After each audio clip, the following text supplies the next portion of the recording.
اس لیے علماء کرام کی قدر ہم سب کو کرنی ہے، اور علماء کرام سے بھی میں بہت ہی ادب کے ساتھ یہ بات عرض کروں گا کہ ہمارا یہ تبلیغ کا کام ہے، اس کے اندر غیر تربیت یافتہ مجمع زیادہ ہوتا ہے، تو اگر ان سے کوئی بھول چوک ہو جائے اور کوئی بے اصولی ہو جائے تو اس کو آپ لوگ تبلیغ کا اصول قرار نہ دیں،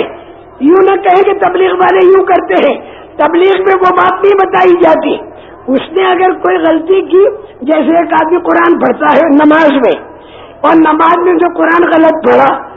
تو ہم کیا کہیں گے کہ یہ تو نے ٹھیک نہیں پڑھا، ٹھیک یہ ہے، ہم یہ نہیں کہیں گے قرآن میں یوں ہے چونکہ یہ پڑھ رہا، یہ نہیں کہیں گے، قرآن تو جیسا ہے ویسا ہے، اس نے غلط پڑھا جس کو ٹھیک کر دیں گے۔ تو بھائی اگر تبلیغ کا کام کرنے والا کوئی غلطی کرے، تنہائی میں بلا کر مذاکرہ کر دینے میں کوئی حرج نہیں، آپس میں بیٹھ کے مذاکرہ، لیکن مذاکرہ ایسا نہ ہو کہ ہنگامہ کھڑا ہو جائے، ہنگامہ اور دو فرقے بن جائیں، اس طریقے کے مذاکرے مفید نہیں ہوں گے۔ تو یہ میں علماء کرام سے دس بستہ کہوں گا کہ ہم اپنے قصوروں کا اعتراف کرتے ہیں، یعنی ہم اگر یہ کہتے ہیں نہیں ہم تو بالکل اصولی، ہم تو بالکل پکے، ہم تو بالکل جبریل، ہم تو جنت کے ٹھیکیدار، اگر یہ کوئی دعویٰ کرتا ہے تو غلط ہے۔ لیسا بِأَمَانِيِّكُمْ وَلَا أَمَانِيِّ أَهْلِ الْكِتَابِ مَن يَعْمَلْ سُوءًا يُجْزَ بِهِ، برا کام تبلیغ میں لگ کر بھی کرے گا تو اس کو بھی قیامت کے بھی بدلہ اللہ پاک اس سے لیں گے۔ اس لیے علماء کرام سے بھی میری درخواست ہے، دس بستہ ادب کے ساتھ، علماء کرام کے ساتھ تو ادب کے ساتھ ہی میں کہوں گا، اور عام مجمع جو ہے ادب تو اس طرح بھی کرنا ہے، لیکن ذرا دبنگ طریقے پر کہہ سکتا ہوں، عام مجمع کے اندر دبنگ طریقے سے بھی کہہ سکتے ہیں، لیکن علماء کرام کے سامنے تو ادب سے ہی کہنا چاہیے، کیا کہ العلماء ورثۃ الانبیاء، یہ علماء جو ہے نبیوں کے وارث ہیں،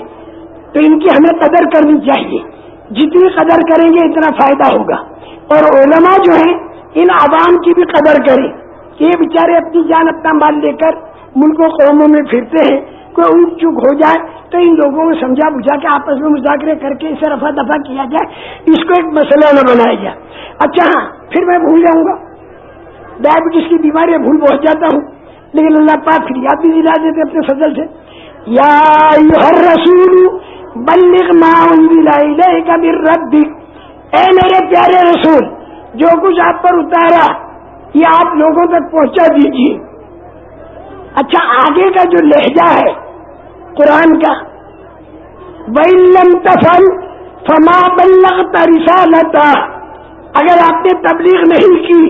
تو آپ نے رسول ہونے کا کام بالکل نہیں کیا۔ یہ لہجہ بتا رہا ہے کہ تبلیغ کا کام کرنا ضروری ہے، ضروری ہے، ضروری ہے، ضروری ہے، کوئی نہیں پکڑ سکے گا تمہیں، ضروری کا لفظ کہو گے کوئی نہیں پکڑ سکے گا، اور جہاں فرض عین کہہ دیا،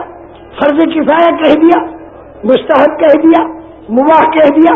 تو چاروں طرف سے پھر پوچھا جائے گا، اس لیے ضروری ہے کہو گے کوئی پکڑ نہیں، اس میں قرآن کہہ رہا